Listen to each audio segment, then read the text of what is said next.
Eu pintei hoje a sobrancelha e ela botou uma asa de graúna. Eu estava com 2 tortos, joguei base em cima para amenizar. Você sabe que eu tenho medo. Uma vez aconteceu isso comigo, eu fico preto assim. Eu falei, nossa. Mas eu me lembro tanto da Hebe Camargo, que ela era loura, uma morena, loura, e com 2 sobrancelhas pretas. É. Eu achava aquilo lindo, ela cantando Se o azul do céu escurecer. Você lembra disso? Não? Lembro. Eu adorava a Hebe, adorava ver. E ela era muito espontânea. É. E ela ria muito nos programas dela, né? É, ela ria, porque ela era humorada, ela era bem humorada, não era só no programa, não. Fora do programa, todo, né? era o tempo todo, ela ria, ela gostava de rir. Eu também adoro rir. É a melhor coisa do mundo, Não é desopila a gente, o fígado, né? É muito bom. E quando você tem aquele riso que você não consegue controlar, você começa a contar uma história e aí, aí não consegue contar a história de tanto que você ri. É bom, Linda é essa muito bom. pulseira. Hein? É de metal? Que É, bonito é isso. cobre.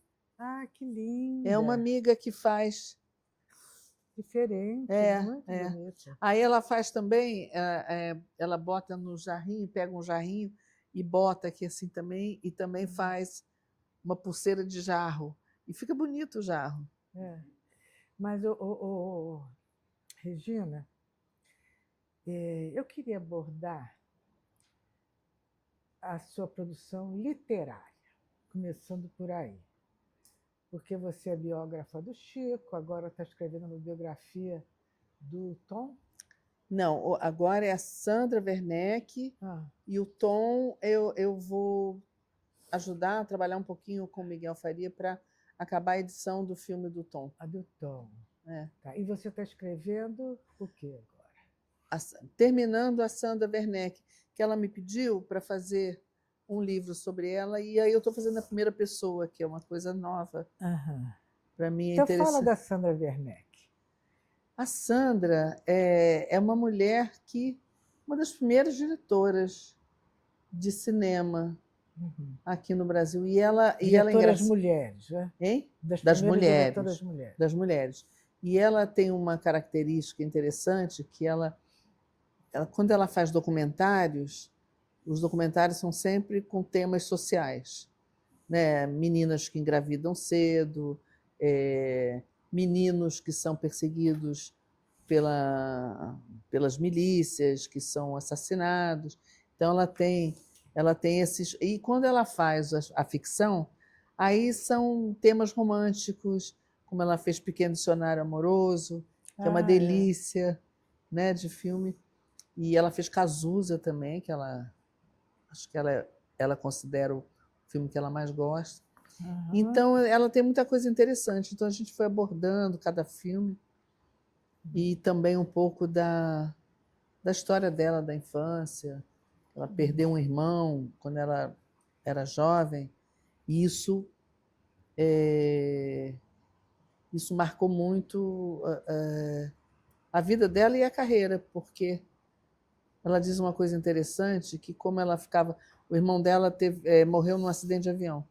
Então, como ela ficava com aquelas imagens do avião caindo, os destroços, o corpo do irmão, ela queria se livrar dessas imagens e ficava tentando encher a cabeça com outras imagens. E aí, daí passou para fazer cinema.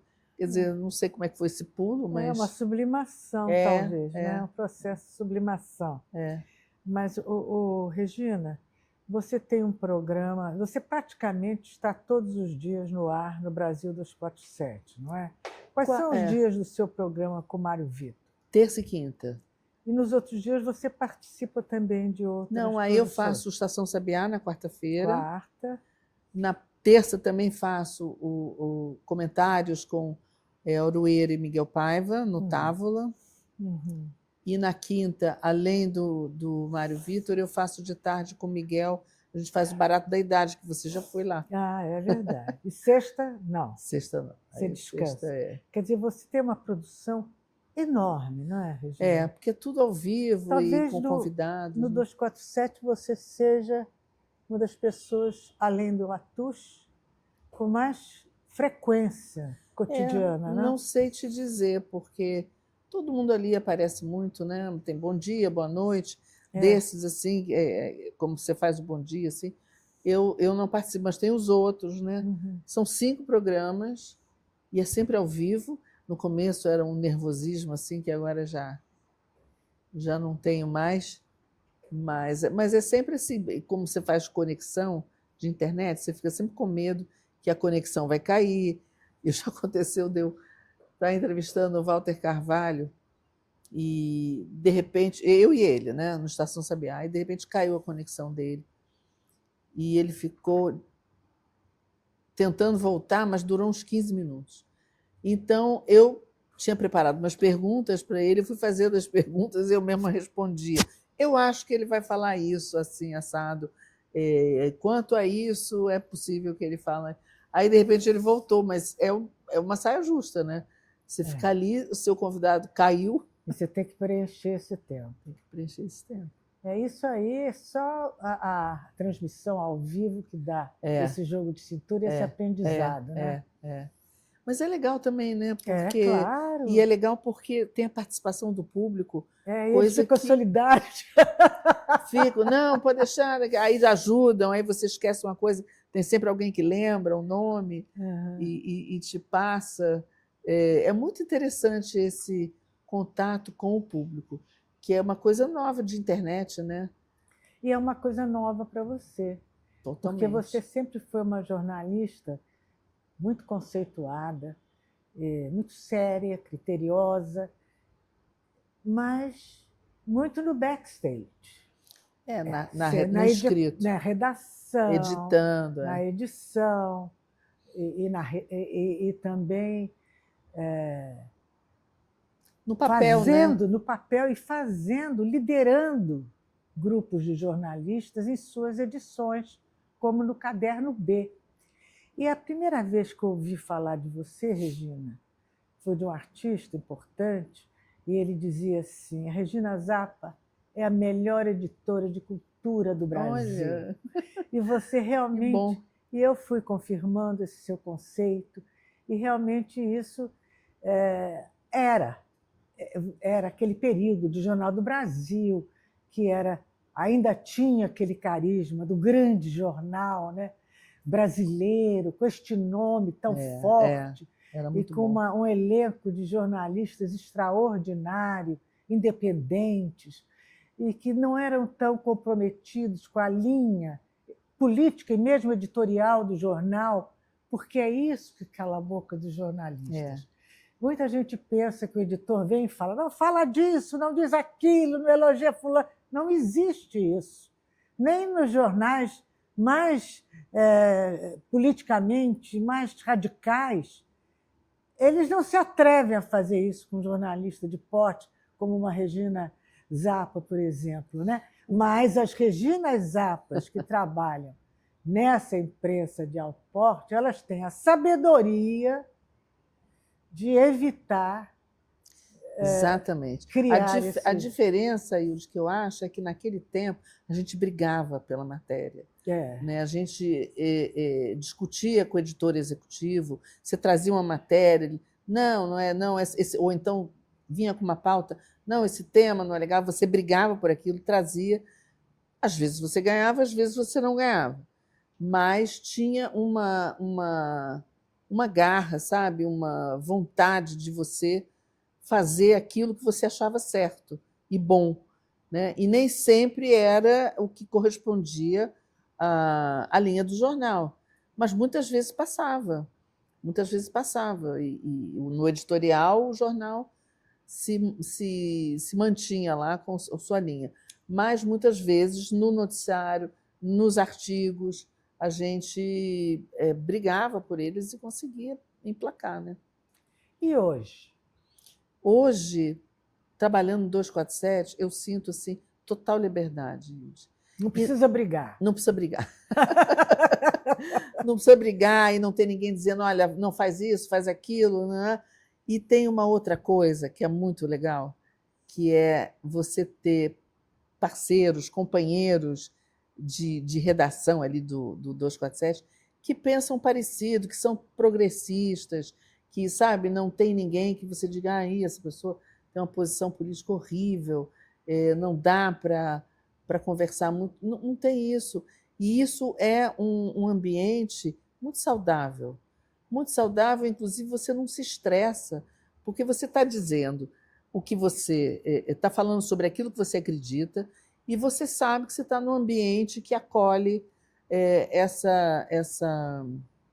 esses seus valores, né? Porque a gente sabe que na grande imprensa, é isso que eu falei, a gente tinha que brigar por determinadas coisas, né? Do que a gente achava certo. E a gente sabe que cada jornal tem a sua linha, tem os seus interesses, tem os seus anunciantes, né? Hoje acho que até menos, mas naquela época, assim, grandes anunciantes, não podia, a economia, por exemplo, não podia fazer matéria sobre determinadas empresas, porque eram anunciantes. Então, sempre tinha uma trava, né? Mas é muito diferente, é muito prazeroso trabalhar num lugar onde você tem liberdade, claro que com responsabilidade, você não é nenhum maluco para sair falando, né, nenhuma loucura, mas com uma equipe afinada com você. Isso é muito, muito legal, a essa altura, né, da vida, depois de passar por várias redações, principalmente redação do Jornal do Brasil, e você ter um lugar assim de harmonia, né, com a tua vivência e o teu pensamento, né, as tuas crenças, tua ideologia. Embora eu não acho que seja assim um veículo ideológico, né? É porque a gente está tão acostumado, né, a ver a grande mídia falando de uma certa forma que é ideológico, né? Porque eles também têm a sua linha, que quando você se sente à vontade para dizer o que você pensa, você fica assim, será que eu estou exagerando, puxando aqui, não estou sendo neutro? Partidária. Estou sendo partidária, não estou sendo neutra. Mas a gente sabe que não existe neutralidade, né, Ilde? Cada um expressa aquilo que já Você acha, sinceramente, que um jornalista não pode ser partidário? Se isso for uma coisa declarada? Eu acho que depende, porque, por exemplo, eu acho que um jornal pode ser partidário no seu editorial, né? Um jornalista pode ser partidário, que eu digo assim, pode mostrar a sua ideologia ou crença, ou sei lá o quê, no seu artigo, né? E quando você está se referindo a fatos, né, o factual, aí ele tem que ser isento. Como é que você vai distorcer o fato, né? E isso até a gente sabe que é distorcido, né? Mas eu acho que aí, no caso, aconteceu isso, isso, isso. Eu acho isso. Então, tem assim, no artigo de opinião, você tem muitos artigos no 247, você expressa a sua opinião, e também nos programas como Boa Noite e Bom Dia, cada jornalista está expressando o que ele pensa. Eu queria que você expressasse a sua opinião sobre essa votação de diminuição das penas pelo Senado Federal e a participação dos nossos políticos, inclusive de esquerda. Pois é, isso é um problema, né? Alguns, né? De esquerda. Alguns. Eu não acho bom, não. Eu fiquei muito irritada, contrariada, porque depois que o povo foi para as ruas pela segunda vez, e isso em dezembro. Mês de Natal. Mês de Natal, onde ninguém se mobiliza para nada, a não ser para o fim do ano, para a festa de Natal, para o Ano Novo, para a viagem que vai fazer, para as férias. Eu nunca tinha visto uma manifestação em dezembro. Posso estar enganada, mas eu não me lembro. E as pessoas se mobilizaram, saíram às ruas em várias capitais brasileiras, em massa, muita gente. E o Congresso está realmente de costas para o povo, porque nem se importou 1 milímetro com o que foi. Na primeira vez, teve até alguma repercussão, eles mudaram um pouco, né, naquela história que aquilo também era muito demais, né? Da lei da bandidagem. Da PEC da impunidade, né? Nem me lembro como é que era. eles voltaram um pouco, mas dessa vez era como se o povo brasileiro que foi para a rua estivesse falando para o nada, né? E os parlamentares, esses, né, a maioria que é de direita, de extrema direita, não deu ouvidos. Eu não sei se eles vão ser reeleitos, eu não sei se isso influencia nos seus eleitores. Tomara que sim, porque eu acho, Hilde, que a coisa mais importante ano que vem é a eleição do Congresso. Mais do que do presidente da Mais que República. do presidente, porque eu acho que o Lula está garantido, eu acho. Até porque a direita está dividida, aí ora é o Flávio Bolsonaro, o Tarcísio caindo, a Bolsa caindo, porque o Tarcísio era o querido, né, do mercado financeiro.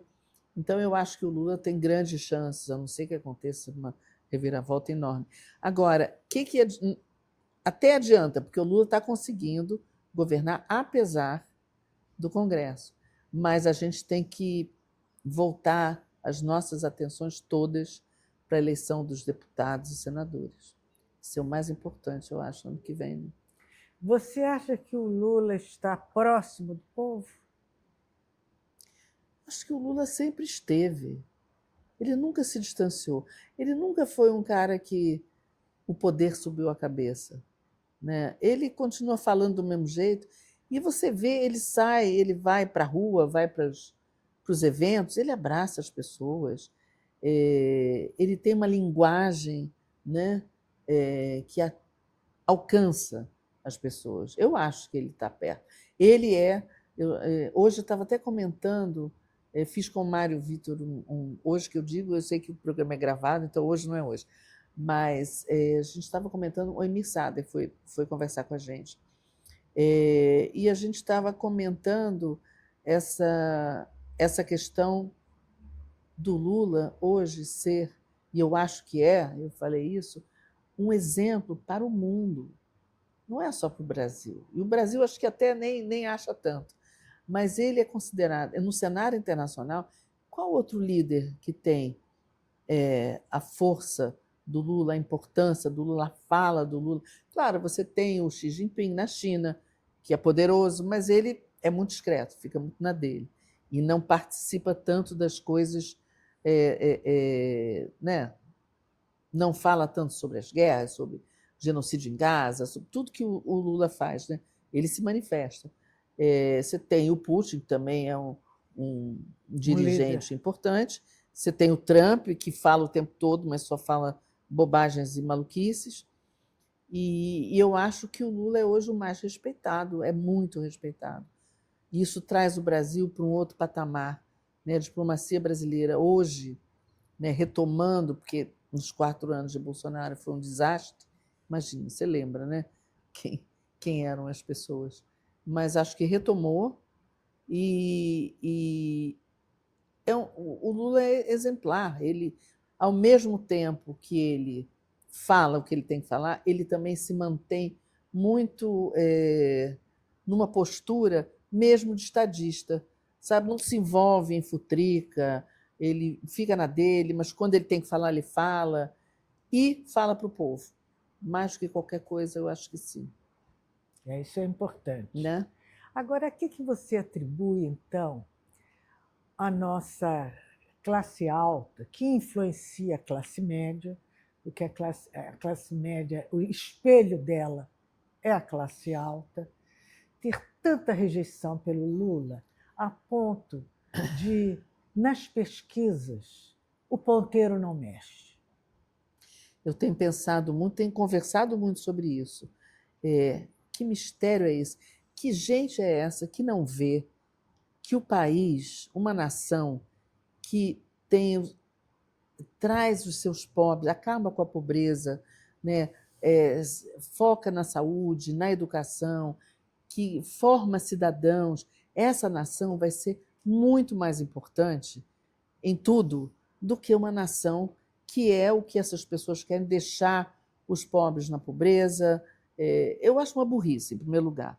Mas eu fico pensando, eu acho que é um egoísmo imenso e é uma ganância, porque você ter uma taxa né, um imposto para os super ricos pagarem, é nada para eles, é nada. Agora saiu o negócio das bets, 1%. Né? É muito pouco o que eles vão perder. E não perdem nada, na verdade. Por que, também me pergunto isso, por que não veem o país como, né, vamos trazer esse país para frente, não vamos retroceder, vamos trazer as camadas da população. Mas não será justamente o retrocesso, o o que eles querem, né? atraso, que possibilite a esse grupo humano de privilegiado eles manterem não só a manterem sua riqueza, exatamente, o seu conforto, o seu bem-estar? Eu acho assim, eu fico pensando, eu até conversei sobre, mas a riqueza deles é mantida, nada é tirado deles, eles não sofrem nada, o mercado financeiro não sofre nada com o governo tendo uma atenção com a justiça social, o máximo que pode, porque não é o tanto que a gente queria, mas é o que pode. Então, por que isso? Por que eles querem ficar cada vez mais ricos, terem cada vez mais poder, e com o poder os bancos enriquecem mais, a elite enriquece mais. Então, eu acho que, eu não sei, eu não consigo entender Você a acha que lógica. dinheiro é um vício? Pode ser, né? Para muita gente deve ser. Né? Eu fico pensando nesses bilionários.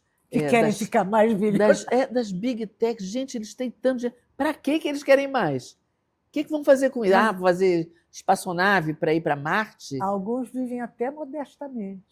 Sei lá, mas eu acho uma loucura, mas eu acho que você tem razão. Pode ser um vício, sim. Pode ser um vício, pode ser uma espécie de concorrência, né? Eu quero ter mais, porque eu quero ser mais do que aquele. Uma coisa das piores coisas que o ser humano tem. Ser melhor, ter mais, humilhar o outro, não ajudar o outro, não ser solidário, sequer ter compaixão, né? Que era uma coisa que se falava muito na época da teologia da libertação. Se falava em compaixão não como uma atitude melodramática. Não, você está olhando de cima para baixo, né, com pena. Não, compaixão é uma coisa... Empatia, compaixão, solidariedade, são valores tão importantes que foram se perdendo, né, que essa extrema-direita não tem nenhum desses valores. Aliás, não tem valores, né? Esse que é o mal. E eu acho assim que não é possível que eles triunfem, porque é tudo tão negativo, é um retrocesso, é tudo tão destrutivo, favorece a tão pouca gente. Como é que eles podem ser vitoriosos no mundo inteiro? Eu fico achando que está chegando um momento que eles vão começar a perder voto, porque hoje em dia a extrema-direita se elege, né? Antes era golpe, agora se elege pelo voto. Mas isso pode mudar e acho que não vai demorar. Num país como o nosso, em que o voto abertamente é comprado, nas cidades pequenas, né? E que é o grosso da população brasileira. Nas igrejas. E nas igrejas. Você ainda tem esperança que eles percam a posição? Tenho. Eu tenho que ter, né? Senão, onde é que a gente vai parar sem esperança? Eu tenho netos, né, filhos, netos, eu tenho que ter esperança. Senão, que mundo é esse que eles vão encontrar?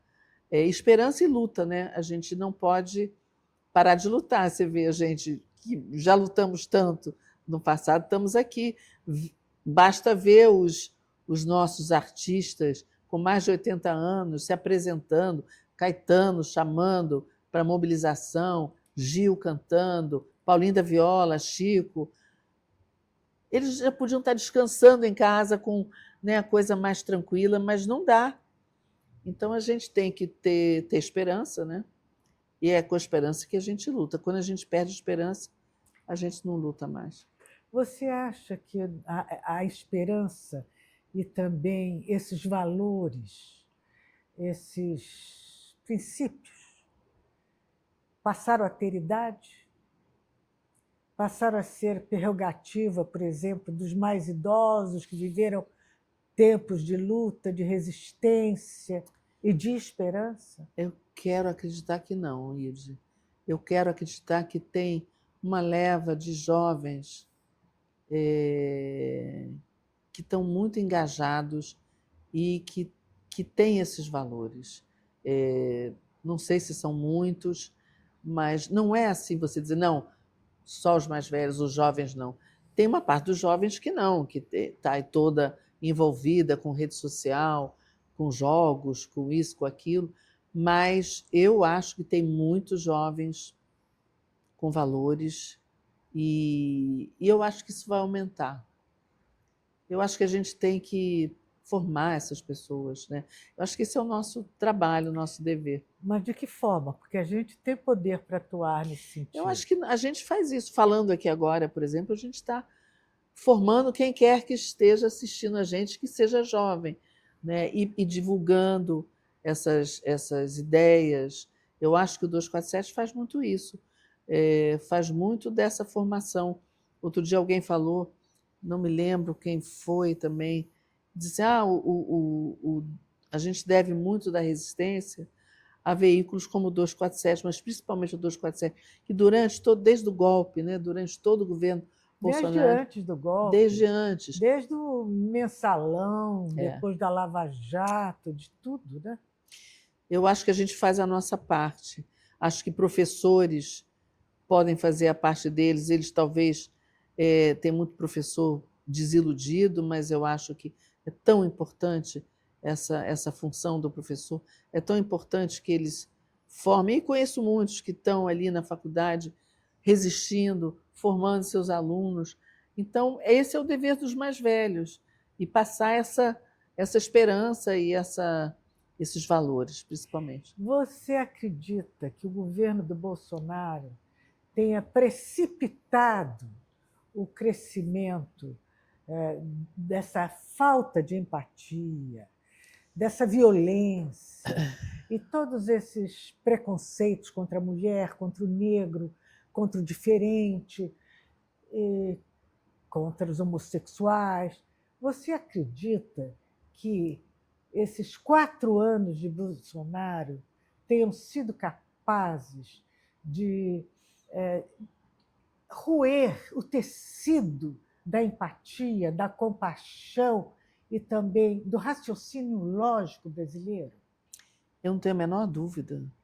Eu lembro bem que quando o Bolsonaro começou a dizer aquelas barbaridades, que a gente já esqueceu um pouco, né? Porque a gente quer esquecer, mas ele dizia barbaridades, né? Aquele discurso que ele fez na Hebraica aqui no Rio, que dizia que preto só servia para procriar, não servia nem para procriar, e também que se pesava em arrobas. Se pesava em arrobas.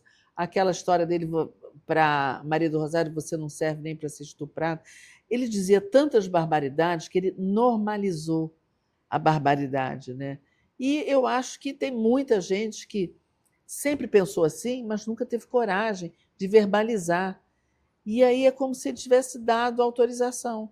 Eu não tenho dúvida, porque o presidente da República é o exemplo máximo num país. Deveria ser. E mesmo quando ele não é bom, mesmo quando ele fala barbaridade. As pessoas se espelham naquilo. Pode? Então tá. Então também vou falar isso sobre mulheres, sobre gays. Então está autorizado. E aí ele abriu, é como se ele tivesse abrido uma porta do esgoto. A caixa, sabe? De Pandora. Não, pior que a caixa de Pandora. Ele abriu uma caixa horrorosa, Tirou feia. a tampa do esgoto. Tirou a tampa do esgoto. E agora não sei como fazer essas pessoas Regina, voltarem. Esse poder de liderança, convencimento e de infeccionar o Brasil, que teve o Bolsonaro, a ponto de deformar a face interna e externa do brasileiro, metade do Brasil. Você acha que o Lula tem essa mesma influência, já que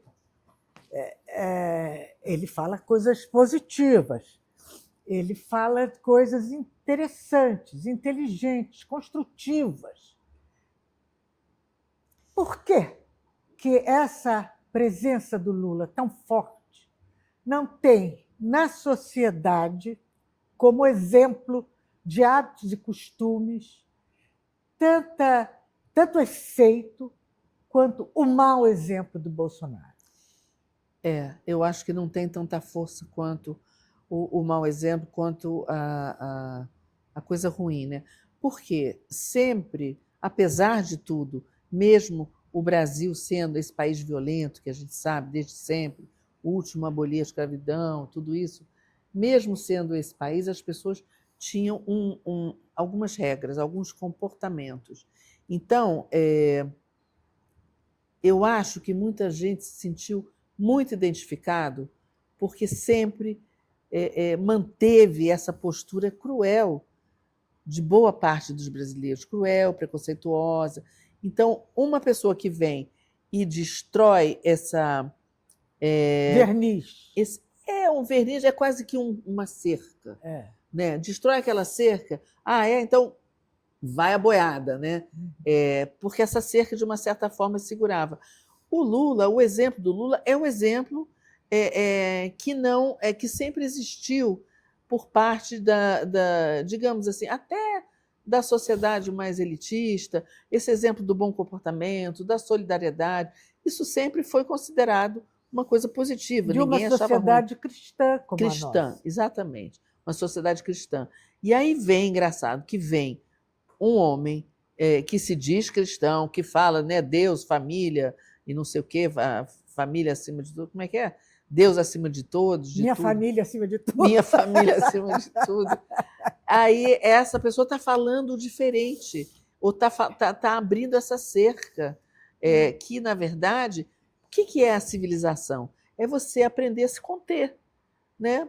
Você tem a liberdade até onde, né, vai a liberdade do outro. Então, é uma contenção. Né? Você tem que se reprimir de uma certa forma. Porque a gente tem instintos animalescos, eu imagino que todos tenham. Mas quanto mais você se forma como cidadão, como pessoa, com valores, você vai reprimindo as coisas ruins, mesmo sem saber, sem sentir, porque você sabe que, né, você se comportar de uma certa forma é o correto, né? Mas é uma forma de repressão interna. Então, quando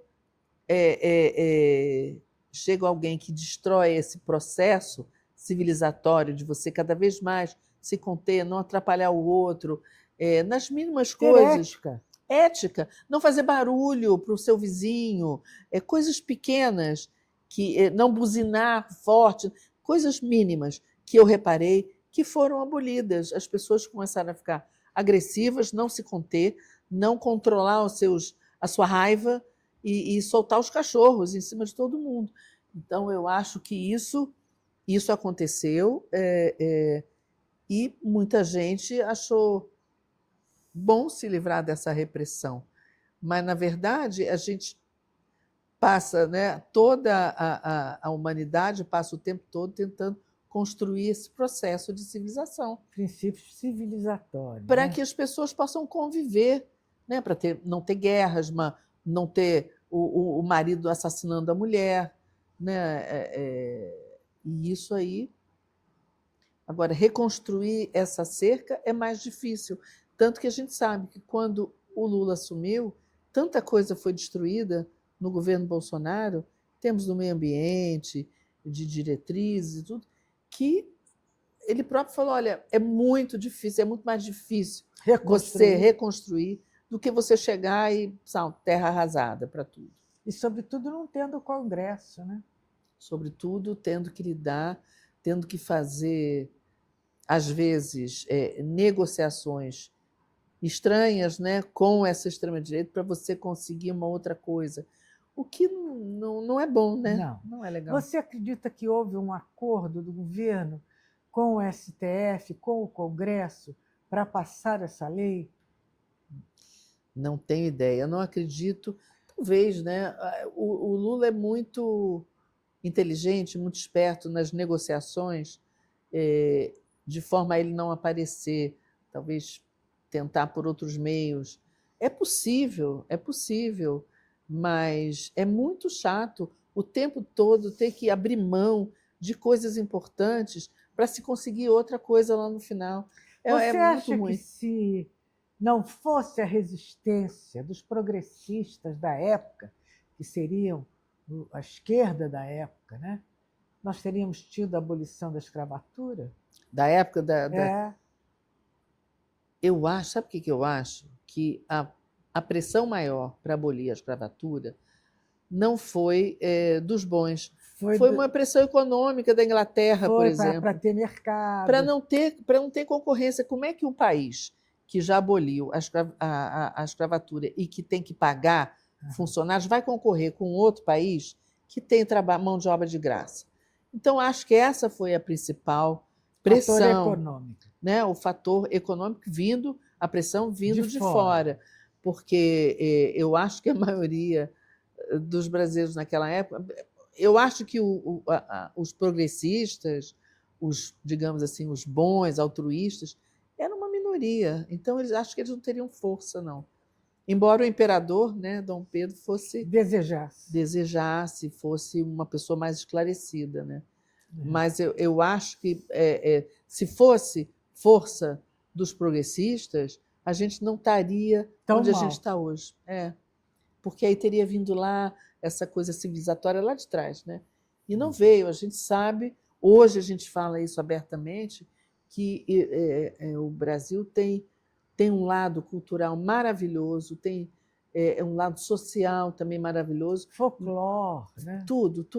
Mas tem um lado muito perverso, muito cruel, de uma estrutura de sociedade que não quer dividir, não quer largar o osso, não quer... Você vê, acho que às vezes a classe média é até pior, não sei, mas ela se espelha, né? Não? Por que você acha que esse discurso do medo do comunismo, não havendo mais comunismo, nem na China, que é um país socialista, né? Nem na Rússia. Nem na Rússia. Por que você acha que esse discurso do medo do comunismo, que é alardeado pelos bolsonaristas, porque é um discurso tão sem sentido, né? Pega? Porque não tem outra coisa, né? Não tem outra coisa onde eles se agarrarem. O comunismo é um bicho, é um bicho, mito. É um bicho-papão, é um mito. E é muito difícil, porque as pessoas não entendem, não sabem que o comunismo já não existe nos países comunistas, ditos comunistas da época. Porque eu acho que eles pensam, bom, todo o comunismo foi conseguido através de uma revolução, né? Revolução Chinesa, Revolução Russa, Revolução Cubana e revoluções violentas, né? Porque ninguém muda e ninguém fica bonzinho e altruísta e divide tudo que é seu sem forçar a barra. Então, foram revoluções sangrentas.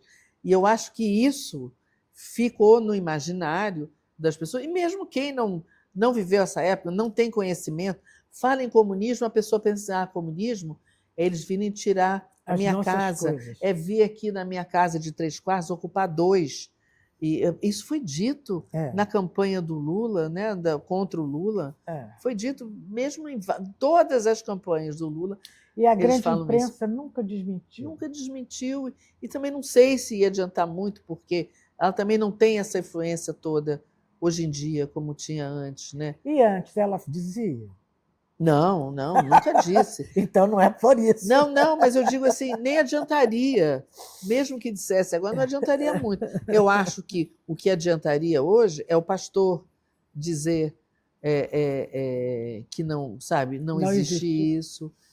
Né, mas ao contrário, eles alimentam. Ao contrário, eles alimentam. Porque que outra coisa que você pode falar contra a esquerda? A esquerda é ruim porque ela quer igualdade para todo mundo, ela quer que não tenha pobres, ela quer justiça social. Você pode ser contra isso? Ninguém pode ser contra isso. Mas pode ser contra carteira de trabalho para as domésticas, leis trabalhistas para as domésticas. Claro, isso foi um dos pontos que arruinaram a Dilma. Assim, eu me lembro das mulheres conversarem assim, agora a babá não pode mais dormir, tem que pagar hora extra.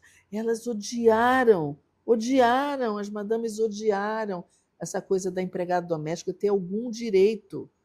Isso foi muito contra o Lula. Porque elas acham que era um direito conquistado delas. Delas, eram escravas. Eram escravas. Escravizadas. Né? Nós temos essa pessoa que pode acordar às 6 da manhã e servir o jantar e dormir à meia-noite. Você nunca foi uma jornalista de se posicionar, agora sim, mas antes, quando você estava muito mais voltada para a área cultural, de se posicionar politicamente? Não é o seu perfil, né?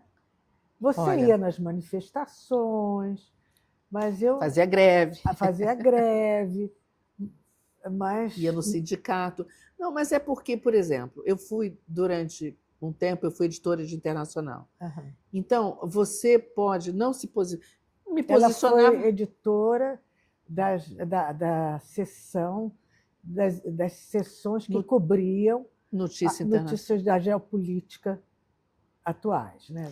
E aí você pode se posicionar através da edição, né?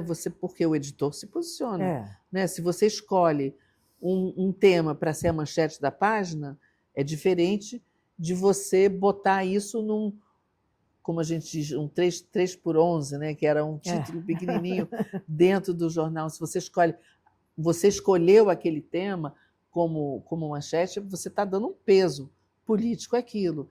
Muitas vezes, nas reuniões de pauta, você vai lá e defende, olha, eu acho que isso aqui é a manchete, e o editor diz, não, acho que não vamos pegar mais leve. Nem falava muito isso, mas discordava daquilo, e você sabe que muitas vezes era uma opção política. Então, como editor, você se posicionava. Acho que todo editor se posiciona. Ou faz isso que você comentou lá no começo, não se atreve a desagradar, já sabe o que tem que fazer e já bota o título que sabe que o jornal, que o veículo vai aceitar. Mas antes não, antes você se posicionava. Depois eu fui para a política. Editei também a editoria de política nacional. Também a mesma coisa. Do Jornal do Brasil. Do Jornal do Brasil. E eu escrevi durante um tempo, eu acho que foi pouco tempo por causa disso, Coisas da Política, que era o Castelinho que fazia, depois acho que foi não sei quem, depois passou a ser a Dora Kramer depois de mim. E eu acho que o meu período foi pequeno porque eu comecei a dizer coisas que eu acreditava e que não era exatamente, talvez não fosse a opinião do jornal. Então, nessa coluna do Coisa Política, eu podia me expressar politicamente. E na edição da política também, embora ali os olhos fossem muito mais colocados ali do que na edição das notícias internacionais, que as pessoas acham que as pessoas não leem muito internacional, tudo bem. Depois, eu me lembro, até na editoria de cultura, no Caderno B, você também se posicionava, podia se posicionar. Eu me lembro de uma matéria, uma vez teve um massacre policial em Diadema, em São Paulo, onde os policiais começaram a revistar um monte de gente, pessoas que não tinham nada a ver com crime, com tráfico e tal, e começaram a espancar essas pessoas e mataram umas 2 pessoas. Eu me lembro, foi uma coisa assim muito revoltante. E aí a capa do JB, do Caderno B, no dia seguinte, nem falei nada, ela saiu assim, era assim, que país é esse? E a letra de um rap do Pavilhão 9.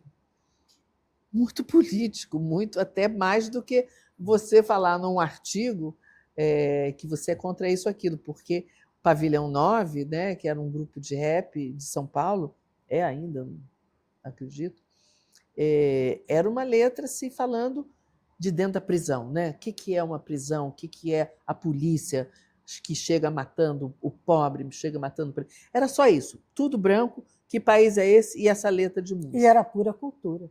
Era pura cultura. E é político. Né? Tudo é político, né, Ilse? Me diz uma coisa, você é filha do embaixador Ítalo Zappa. O Ítalo Zappa foi o primeiro embaixador do Brasil em Cuba, não é isso? Ele foi embaixador também em países muito emblemáticos. Foi embaixador na China. Onde mais seu pai foi embaixador? Acho que o primeiro posto dele foi em Moçambique. Uhum. porque ele, antes de ser embaixador em Moçambique, ele dirigia o Departamento de Ásia, África e Oceania no Itamaraty. Uhum. E ele trabalhou para o reatamento, para a aproximação do Brasil com as ex-colônias portuguesas. E ele tem até uma história interessante, que ele viajava por esses países, e ele foi, uma vez, eu não sei se foi na Argélia, em algum país onde o Samora Machel, que era o líder revolucionário de Moçambique, ele estava ali esperando a revolução, a independência de Moçambique para voltar ao país e assumir o poder. Então, o meu pai fez uma visita secreta com outros diplomatas a esses líderes, porque, na visão dele, esses líderes, como Agostinho Neto em Angola, né, o Samora Machel em Moçambique, assumir, né, um dia. Iam assumir um dia, então o Brasil tinha que se aproximar dessa gente, e não de um Portugal que já estava falido nessas relações com as colônias. Né? Portugal, depois do 1º de abril, né, da Revolução dos Cravos, também libertou, né, se retirou das colônias. Então, quando ele chegou, a missão liderada por ele chegou para conversar com o Samora Machel, o Samora falou: vocês, servindo ao Brasil, estão chegando com 200 anos de atraso. Quer dizer, essa aproximação com a África já devia ter sido feita antes. E foi o Ítalo que teve essa iniciativa. Né? E ele ouviu isso do Samora Machel e depois ficou muito amigo do Samora Machel. E aí ele assumiu a embaixada em Moçambique, e o Samora Machel era um líder socialista de Moçambique, e que incomodava tanto que foi morto num acidente de avião, né? Anos depois, junto com uma equipe brilhante de gente do governo moçambicano. Não se tem isso como oficial, mas foi a África do Sul que derrubou esse avião, com todos eles, porque ele realmente incomodava. Ali do lado da África do Sul ainda era o apartheid, né? Então, o Moçambique independente socialista era problemático ali naquele momento. E o Samora era um cara brilhante. Ele fazia esses discursos feitos Fidel Castro, falava horas, e o povo ficava encantado. Assim como o Agostinho Neto, em Angola, que meu pai também conheceu, também um outro diplomata, o Ovídio Melo, foi amigo do meu pai. Ele foi enviado para Luanda para esperar o momento da independência e para ver porque aí tinha uma briga ali o grupo apoiado pela China, o grupo apoiado pela Rússia e os cubanos, e o grupo apoiado pela África do Sul. Quem é que ia assumir o governo ali? E eu fui fazer essa cobertura. Paulo Henrique Amorim era o editor do JB e me mandou. Eu era bem garota, bem inexperiente. Você foi para Angola. Uhum. Na hora, quando morreu Agostinho Neto, que já era o presidente socialista. Quando ele morreu, não se sabia o que ia acontecer. Então se dizia, havia essa... Sim, que a África do Sul ia invadir, né, com a UNITA, através da UNITA, que era apoiado pela África do Sul. Tinha o MPLA, apoiado pelos cubanos, pelos russos, e tinha o FNLA pela China. Então, quando eu cheguei em Luanda, garota, assim, só tinha correspondentes de países socialistas, tinha os portugueses, tinha um francês que acabou sendo expulso porque falou uma mentira num telex que ele mandou para a França.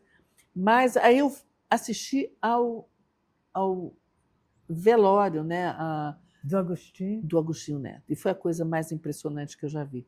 Porque eu já cheguei meio atrasada, fui mandada assim, cheguei no dia em que ele estava sendo velado, na Assembleia, e que o cortejo ia sair pela cidade.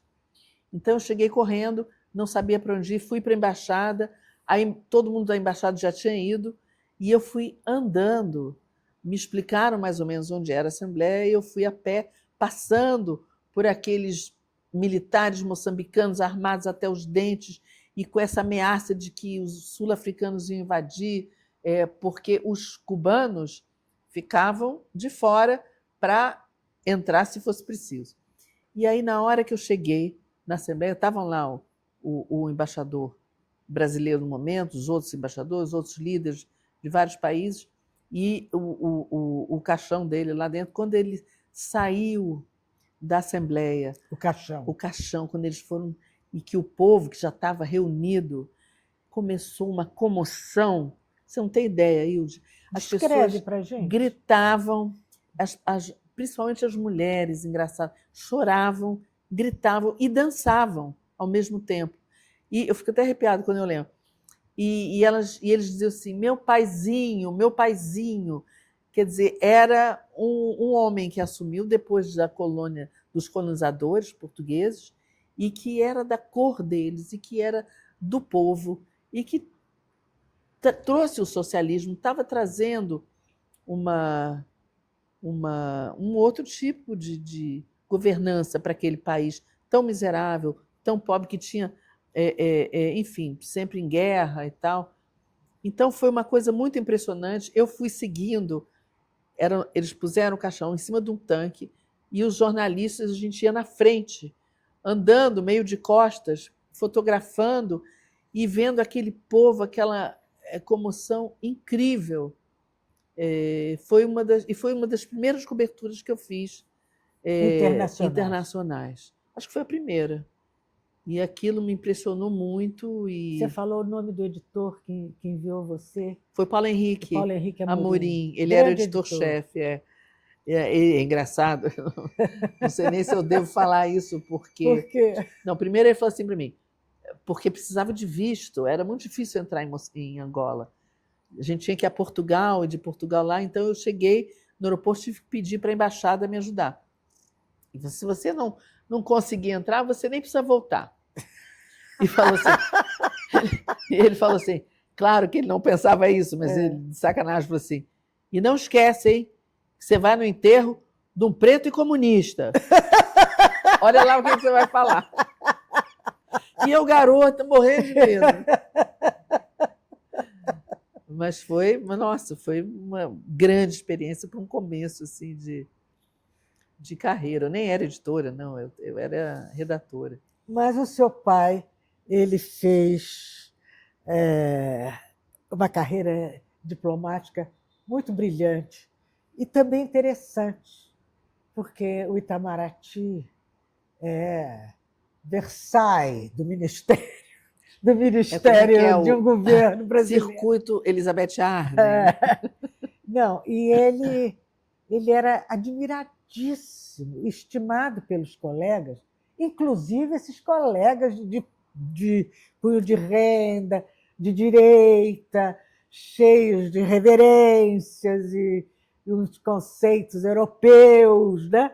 E ele era admirado, querido, bem quisto. Ele era respeitado por esses. Respeitado, né? Mas carregava o piano pesado, né? Porque ir para Cuba ser o primeiro, ir para Moçambique, eram os cargos que nenhum queria. Ninguém queria. E ele não queria os outros cargos. Ele dizia assim, como é que ele falava? Eu só preciso de ir para um país onde tenha um creme de barbear, uma coisa assim. Aparelho de barbear, uma gilete. O resto não precisa. Então, claro, ele serviu. O primeiro posto dele foi em Genebra.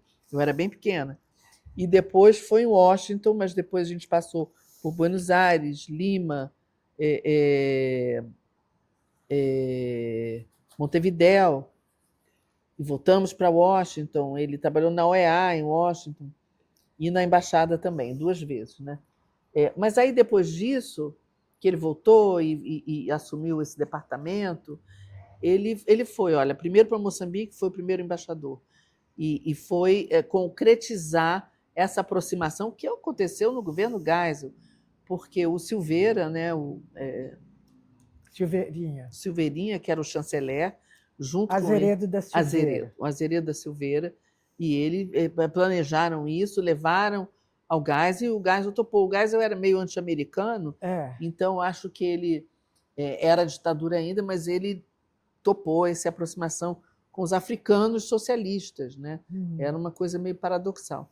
Então ele foi para Moçambique, depois de Moçambique ele foi para a China, Acho que ele foi o segundo também. Quando ele estava nesse departamento, ajudou no reatamento com a China, né? Mas não foi o primeiro que foi, acho que ele foi o segundo. Ele foi depois do Napoleão. Do Napoleão. Embaixador Napoleão. Mas porque o Brasil tinha relações. Aloysio Napoleão. Cortou relações com a China, e aí depois teve um trabalho de reatamento com a China. E aí também voltou e teve o trabalho de reatamento com Cuba. E aí ele foi para Cuba também como primeiro embaixador. Então ele foi para Moçambique, para a China, para Cuba e depois abriu a embaixada no Vietnã. E ele foi para o Vietnã? Antes dos americanos. E você foi lá ao Vietnã? Não, eu estava me preparando para ir, aí ele ficou doente, teve que voltar e foi operado e tal. Aí nunca mais ele conseguiu voltar, ele adoeceu. Ele morreu muito cedo, né? Agora é verdade, ele morreu cedo. Me fala sobre esse período de Cuba do seu pai. Tem coisas Porque muito engraçadas. Porque ele virou um ídolo da esquerda depois desse período. Me conta tudo. O Fidel adorava ele. Fidel adorava ele. E os cubanos adoravam ele. Ele tinha acesso. Aí tinha uma coisa assim que ele dizia que quando começavam a chegar uns... Porque o Fidel não avisava quando ia nos lugares, por questões de segurança, provavelmente. Mas, de vez em quando, começavam a chegar carros, seguranças, entravam na embaixada, aí olhavam tudo, não sei o quê, aí depois entrava o Fidel. E o Fidel adorava ir lá. E na Embaixada do Brasil. Na Embaixada do Brasil. Tem uma história que o Frei Beto conta. A minha irmã estava lá, eu não estava lá nesse dia. Que foi um dia... quando é a independência do Brasil, as embaixadas normalmente fazem open house e as pessoas vão, porque aí tem, né, uma celebração, tem um coquetel e tal, as pessoas vão para prestar homenagem àquele país que está fazendo aniversário da sua independência. Então, todo 7 de setembro tem isso nas embaixadas. E nesse 7 de setembro, Frei Beto estava lá, minha irmã estava lá, e minha irmã conta isso também. E aí, de repente, aquela movimentação, meu pai já sabia, Fidel está chegando. Aí Fidel chegou, cumprimentou todo mundo, foi para a cozinha. Aí eu acho que Frei Beto estava sentado lá, minha irmã estava ali conversando na cozinha. Ele abriu a geladeira, pegou uma lata de cerveja, pegou uma coxinha de galinha, alguma coisa assim, e ficou em pé contando a história da Revolução Cubana. Ah, que delícia! E eu não estava lá, mas alguém gravou isso, não foi o Beto, outra pessoa que estava lá, mas me passou essa entrevista uma vez e não se conseguiu ouvir nada. Então, é uma pena, porque imagina isso, né? O Fidel, na embaixada, contando, e aí falava horas, né? Aquela coisa dele. Então, teve essa ida dele para Cuba. Eu fui num momento que fui também num evento com ele, encontramos o Fidel, e Cuba era... Com o Fidel, acho que era diferente. Eu nunca mais fui a Cuba depois dessa época, mas a gente se sentia muito em casa, né? Os cubanos, tudo muito parecido com o brasileiro, assim, comum, sabe? E a cultura, o gosto pela música, pela dança. Eles se abraçam, se beijam, como nós. Aquela coisa afetuosa, né? Muito parecido. Então, foi um tempo que ele gostou muito de estar lá, ele gostava, né, desses contatos com esses países que ele julgava tão importantes na sua história. Né? E Cuba, aquele paísinho daquele tamanho do lado daquele gigante americano, resistindo até hoje, né, com sanções criminosas, né, contra um país que vai fazer o quê contra os Estados Unidos? Que risco! É a vingança pela derrota. É o exemplo que não pode ser. Que não pode ser estimulado. Não é? Agora, como é que você se aproxima? E sua mãe? Me fala da sua mãe, porque deve ter sido complicado ela ir para Moçambique, ir para Não, a minha mãe, eles se separaram antes do meu pai ser embaixador. Ela foi para todos esses outros países que eu falei, e a minha mãe era muito tímida, e ela era assim, ela foi criada no interior, ela era de Barra do Piraí, e casou. Meu pai também foi criado. Meu pai nasceu na Itália, porque o meu avô veio para o Brasil com 12 anos, imigrante. Veio de navio sozinho, com 12 anos, para cá. Ele já tinha alguns irmãos aqui. Aí ele foi para Barra do Piraí e acabou abrindo uma banca de jornal, que depois virou uma livraria, com jornais e revistas e livros, e se estabeleceu lá. O pai do Ítalo. O pai, o meu avô. E ele se casou com uma outra filha de imigrantes italianos, a minha avó, que eu não conheci, ela morreu, meu pai tinha 18 anos, mas quando eles se casaram, o meu avô fez uma viagem à Itália, onde meu pai nasceu. Uhum. E eles tiveram que ficar lá, não conseguiram voltar logo, porque estourou a Primeira Guerra, não conseguiram sair. 2 anos depois vieram, foram para Barra do Piraí. Meu pai foi criado lá, né? Muito solto, assim, muito.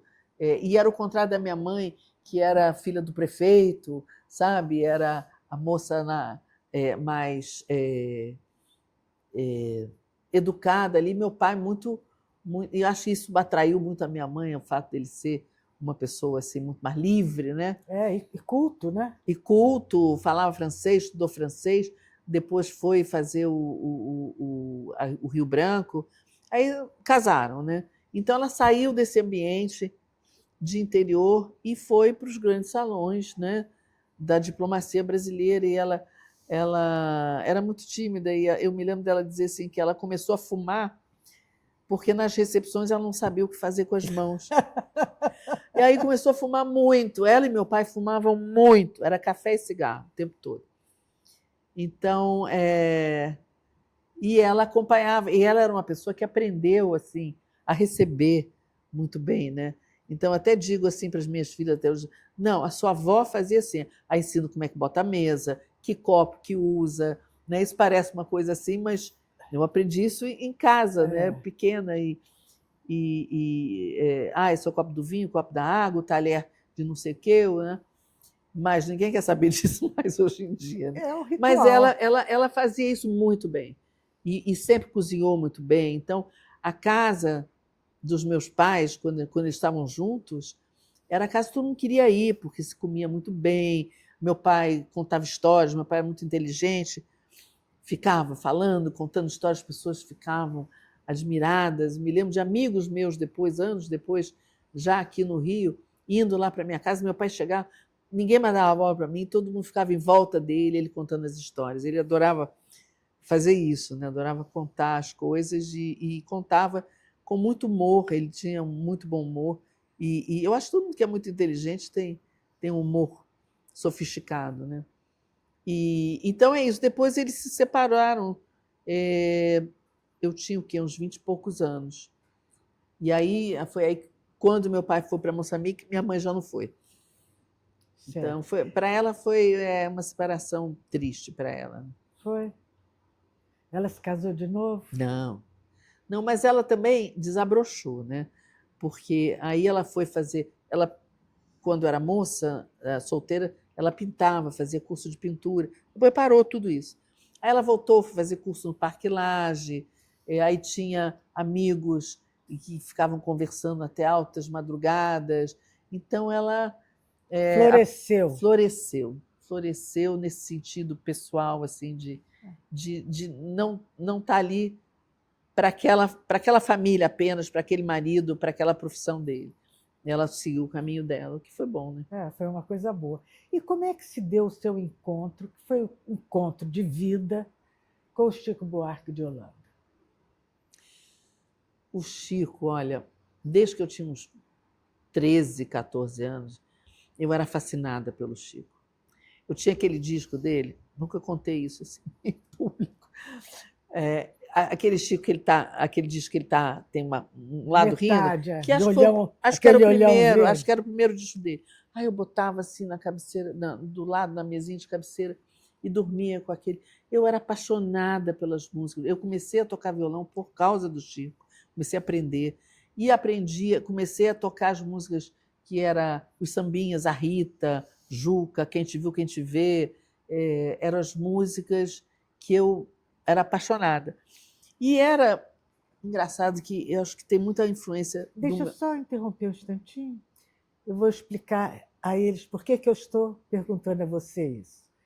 A Regina, ela tem o privilégio, acho que único na imprensa brasileira, de ter trânsito livre na casa, na vida, nas histórias do Chico Buarque.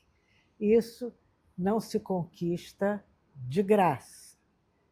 Se deve à estrutura pessoal dela, se deve à seriedade, à discrição dela e à diplomacia que ela deve ter herdado do pai dela também, né? E ela escreveu a biografia do Chico Buarque. Como é que tem esse disco na capa? Que tem na capa do livro esse disco? Como é que se chama o livro? Tem esse que é o primeiro livro, é Chico Buarque para Todos. Chico Buarque esse é o primeiro, né? Depois eu você escreveu... Depois eu fiz... essa foi uma biografia assim, mais temática, né? Com histórias. Depois eu fiz uma biografia mais linear para Jobim Music, que era como é que chama? O cancioneiro do Chico, com, sei lá, 100 e tantas músicas em 2 volumes, aquelas partituras, e o primeiro volume era outra biografia. Essa era diferente. Eu começava, como era música, eu começava falando muito na influência musical que ele teve, da mãe quando era pequeno, do pai, da família, não sei o quê. Aí fiz um outro que se chama Cidade Submersa, que era um livro muito bonito de capa dura.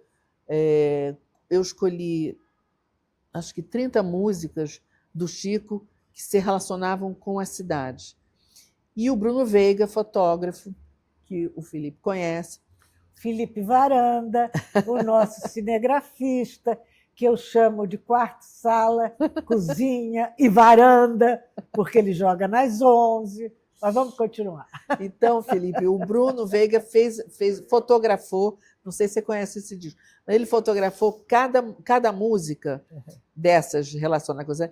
Ele fez uma foto, muitas vezes assim, abstrata, mas que era a interpretação dele daquela música. Então, é um livro que eu fiz uma nova entrevista com o Chico sobre a relação dele com a cidade, e tem essas fotos do Bruno. É um livro bem bonito. E aí o último, quer dizer, o mais recente, que foi Chico Buarque para seguir minha jornada, que eu fiz. Vou contar por que eu fiz esse livro. Porque quando eu acabei o primeiro livro, eu fiquei muito amiga da Miúcha também, que era uma pessoa que eu adorava, e depois eu vou contar como é que eu cheguei no Chico. E ela morreu a madrinha dela. E a madrinha dela guardava tudo que saía na imprensa do Chico, da Miúcha e da Bebel, que eram os familiares assim famosos, né? Então a Miúcha falou: Regina, vamos lá. Aí a gente foi, tinha armários com pilhas de jornais, revistas.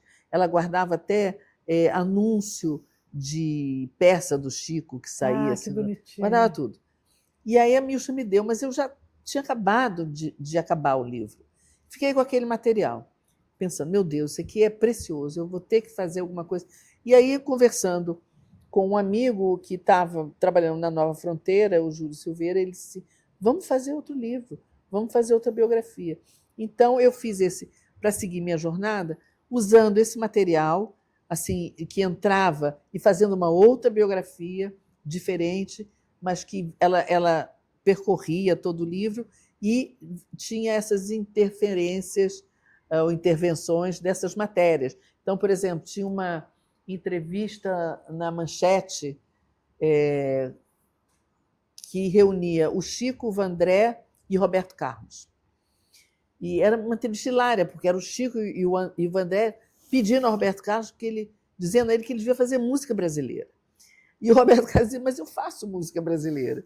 Então, eles eram muito jovens, né? Então tinha essa patrulha. Ele vinha da Jovem Guarda, muito influenciado pelo rock, né? Então, eu acabei fazendo esse livro, que eu fiz uma nova edição agora, atualizando até os dias de hoje, ano passado, que é um livro bem grosso, que tem dessas matérias todas, tem fotos, e no primeiro livro tem a Marieta falando, esse já tem, além da Marieta, que, claro, ficou, tem também a Carol Proner, né, que é a atual mulher do Chico, também falando, e, enfim, tudo que aconteceu depois do... É uma edição refeita não, ela é atualizada, né? Então, são 4 livros, e esse livro último tem praticamente tudo. Agora, como é que eu... Você fez uma enciclopédia. É tipo um almanaque. É um almanaque. Mas tem um texto corrido com a biografia. Mas, então, eu tinha essa admiração desde sempre pelo Chico. Eu e minhas amigas, da minha idade, 14, 15 anos, todo mundo adorava o Chico. Tinha acabado de sair a banda, a gente assistia todos os festivais da canção. Eu assistia até tarde.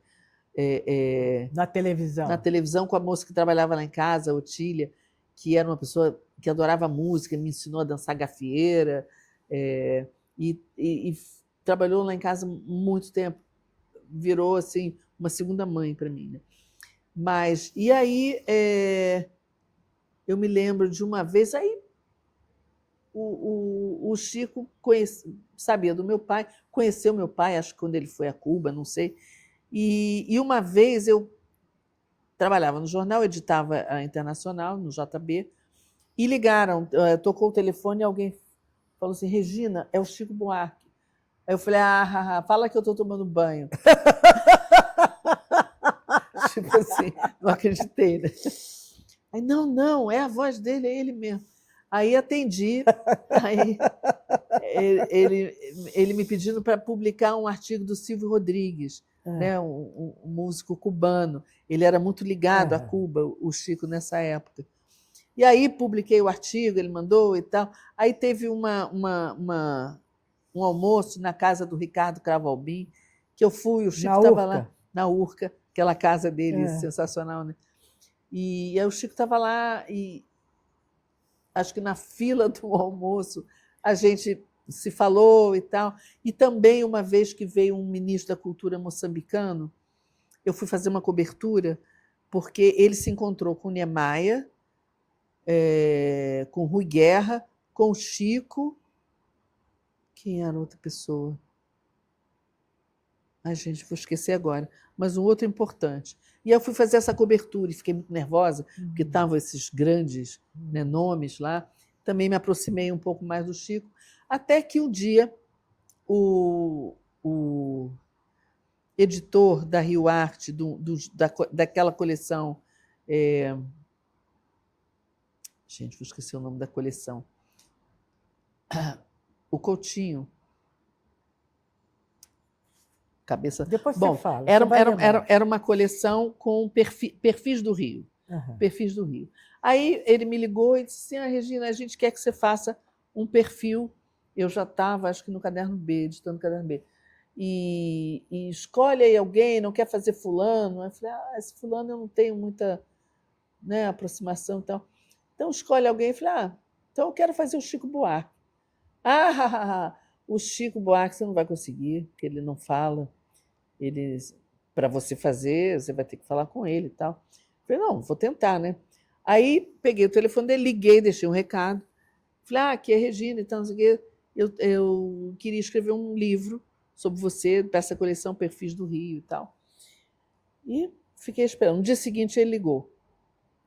Aí era aquela coisa, aquela emoção, o Chico Buarque e você tem que ficar, né, mostrando que você, não, aquilo é normal, mais do que não. E aí ele falou, não, eu ouvi o teu recado, como é que é essa história desse livro?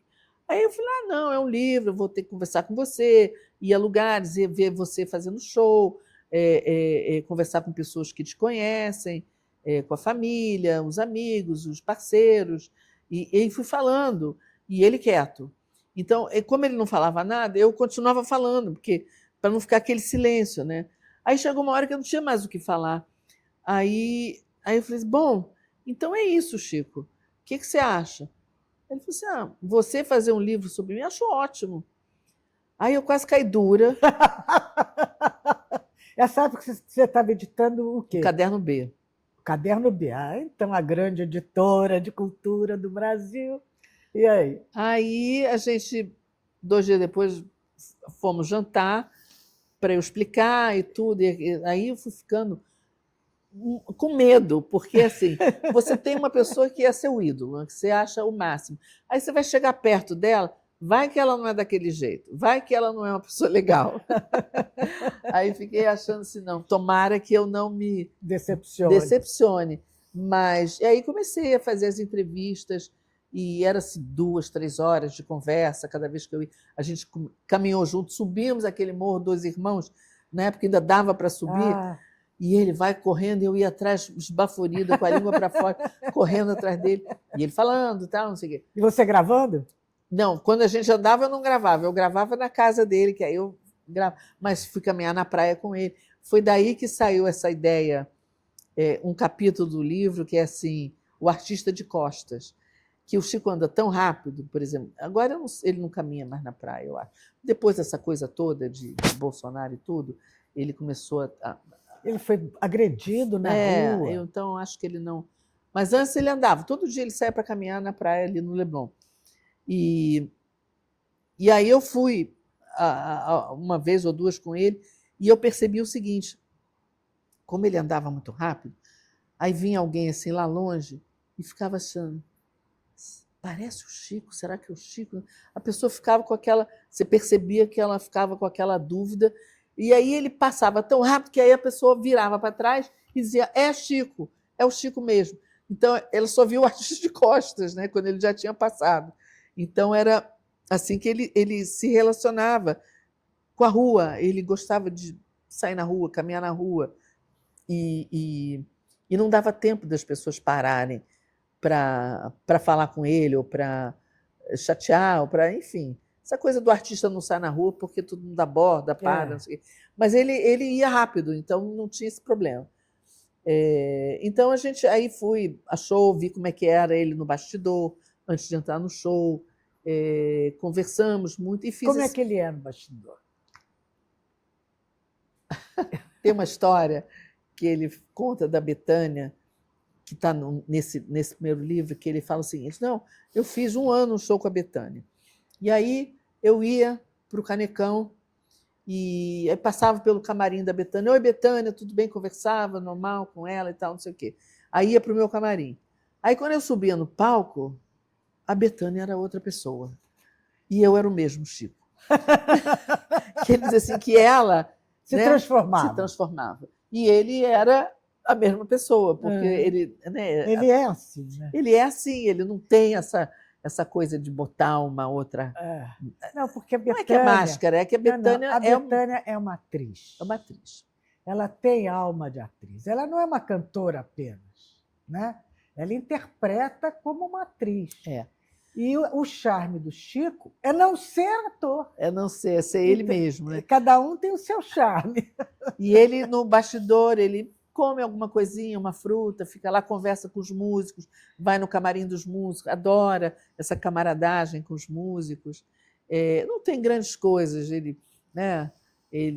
Antes ele fumava antes de entrar no palco, mas nesse momento já não fumava porque atrapalhava a voz, comia uma maçã.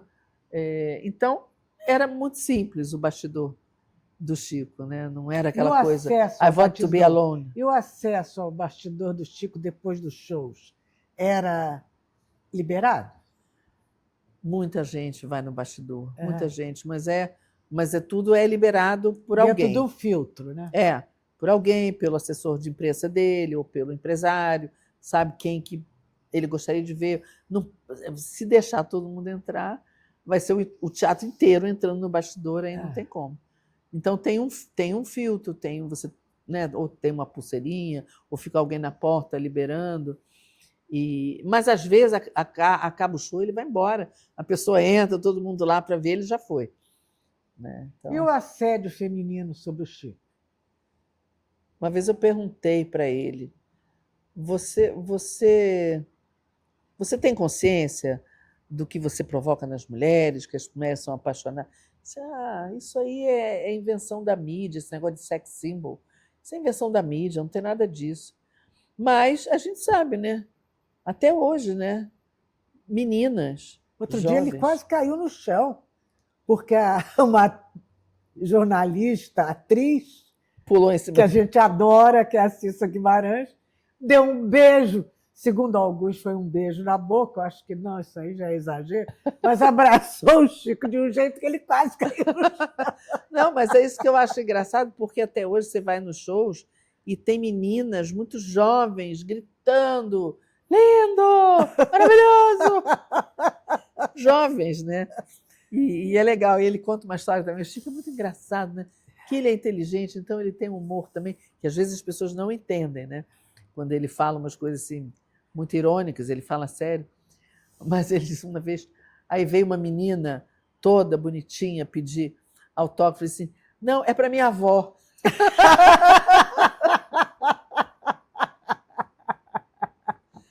Ele ficou arrasado? Ficou arrasado. Ele conta assim com muita graça. Né? E as mulheres do Chico? Eu conheço bem a Marieta e a Carol, né, que foram as mulheres. Mas o que ele contou para você do que despertou nele? Isso ele não fala muito, não. Eu li uma vez alguém relatando que levou o Chico para assistir a peça Se Correr o Bicho Pega, Se Ficar o Bicho Come. Foi aí que ele se apaixonou. Que foi a primeira vez que ele viu a Marieta, que a Marieta passou e ele perguntou quem é. Eu estou com Carvana. Foi Hugo Carvana, que era meio tipo de mulher que ele achava atraente, e muita gente, né? Não é só ele. E que depois ele se apaixonou pela Marieta perdidamente. Muito, muito e ela estava correndo, porque ela fazia parte do elenco, para mudar de roupa. Ia subir no palco.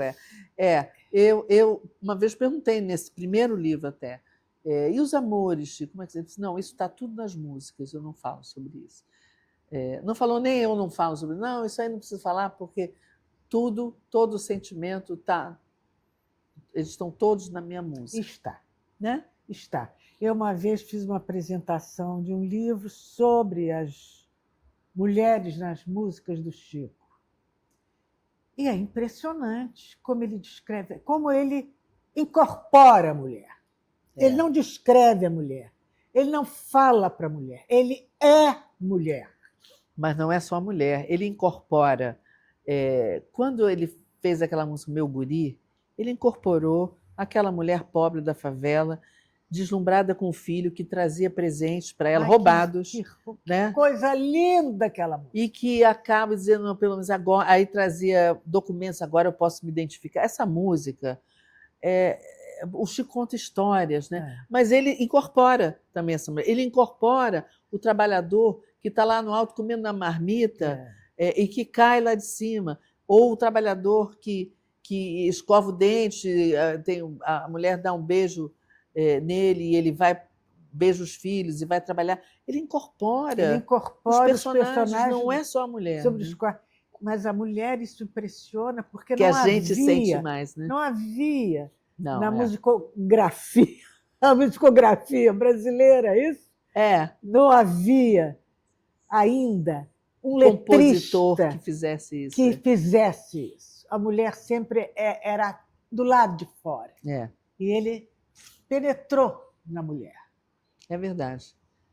Uma vez tem também de vez em quando passa nas redes uma entrevista que ele está bem jovenzinho, aí está na televisão, aí alguém fora da televisão podia fazer uma pergunta para ele, aí o cara fala assim, ô Chico, você é gay?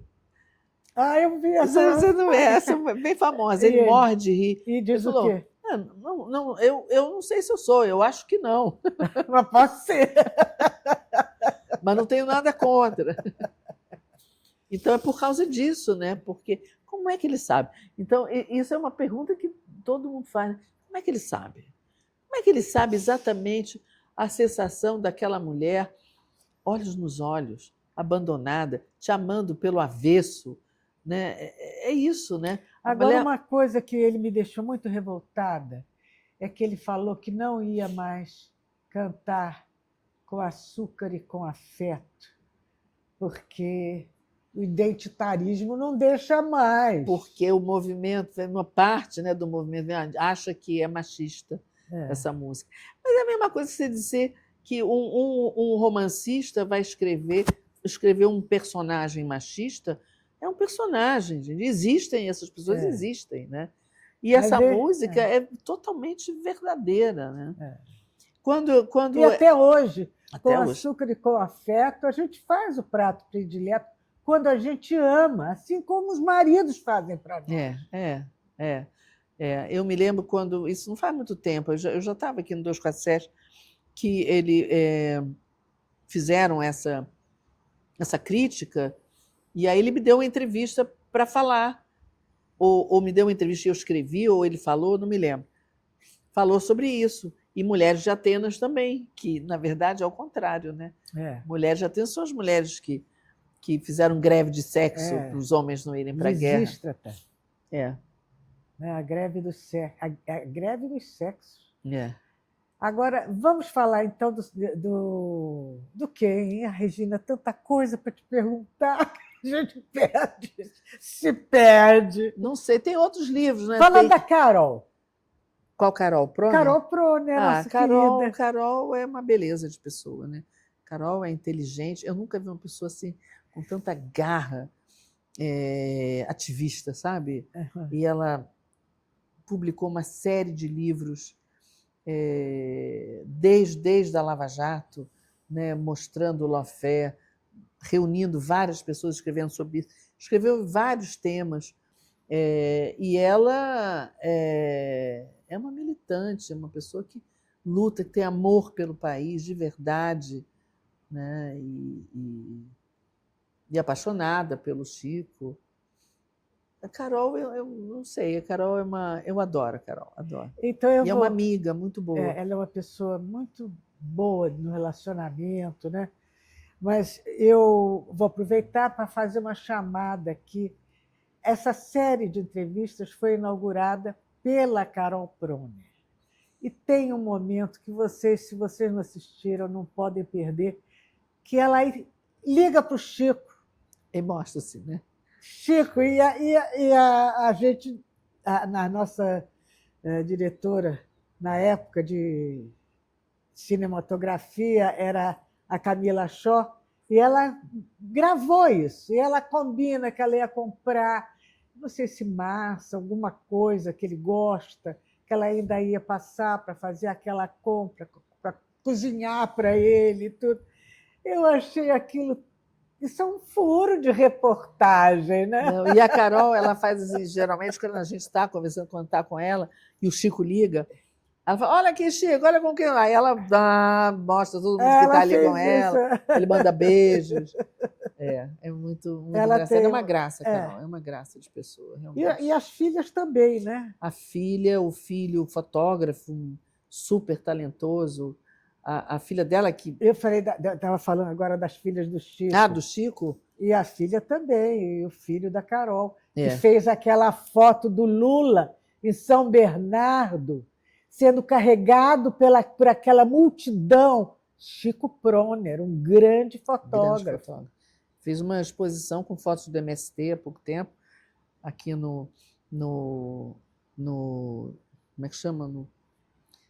Na sala de exposição do Tribunal de Justiça, não? Ministério da Justiça. Centro Cultural da Justiça. Centro Cultural da Justiça. E as filhas do Chico também, que são umas graças. Silvinha, eu me dou muito com a Silvinha, a Lelê e a Luísa, que no começo assim, eu entrevistei as três, né? A Silvinha não, ela é mais assim expansiva, mas a Luísa, por exemplo, era super tímida, mas agora ela já está mais aberta, mas são umas graças. Aí tem aquela netarada toda linda, né? Uhum. Mas queria te falar assim, também fiz o livro do Gil, que também foi muito legal de fazer, porque foram muitas horas de conversa com o Gil, e a conversa com o Gil era assim, era igual você conversar com um monge, né? Eu saía sempre, foi uma época que eu estava com problema de saúde, estava meio deprimida, mas até interrompi no meio para fazer uma operação, E aí conversar com o Gil era assim um alento. Eu saía sempre muito leve. E aí fiz esse livro chamado Gilberto Bem Perto, que eu assino junto com ele, porque ele, né, é tudo muito... Eu escrevi, narrado, mas ele... né? Narrado por ele e tal.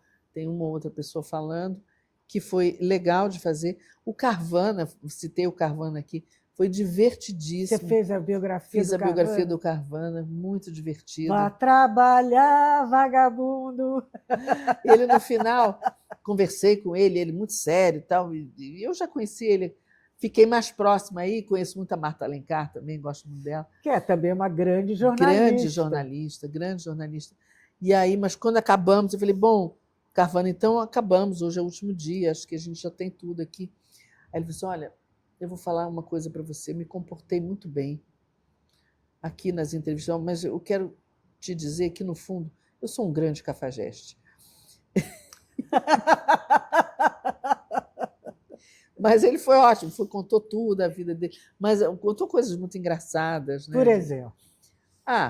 Por exemplo, ele era ator. Aí a primeira vez que ele resolve dirigir um filme. Nem me lembro, acho que era o Vai Trabalhar Vagabundo, se eu não me engano, o número 1, né? E aí ele não sabia. E aí ele chegou no set para filmar, era uma externa, eu acho. E aí alguém falou assim, então, aonde que põe a câmera? Aí ele pensou assim, um momentinho. Aí foi no banheiro, deu dor de barriga. Ele não sabia que era muito que bom. foi a câmera? Onde que bota a câmera? Eu não sei. Mas aí depois ele foi e aí se tornou um grande diretor. Né? E você fez mais biografias? Eu fiz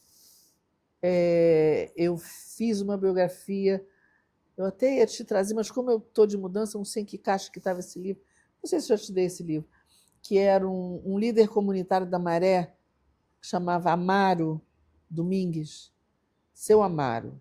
E a história dele era incrível. Ele era um cara muito pobre, de Campos, a família muito pobre, cuidou dos irmãos, não sabia ler até os 15 anos, aí aprendeu a ler com amigos lá, vizinhos dele, meninos que estudavam, para ele poder fazer um teste para a aeronáutica. Aí passou, e aí aprendeu a ler. Aí não parou mais de ler. E aí daí virou motorista de caminhão, assim, até que ele, na Maré, se tornou líder comunitário.